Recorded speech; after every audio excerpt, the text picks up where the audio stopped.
Hello mga langga, kain tayo. Itong aking tanghalian. Ulam ko Shanghai.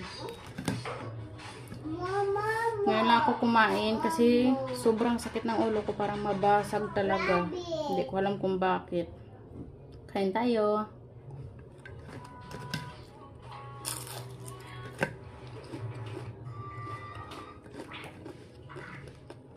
Ininit ko to kasi kaya masarap pag mainit. Kanina ko pa kasi niluto yan mga alas 12.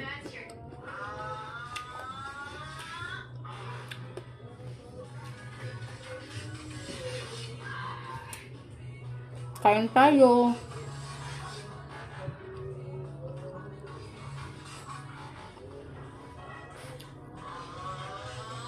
Kain muna ako mga langga. Bye-bye.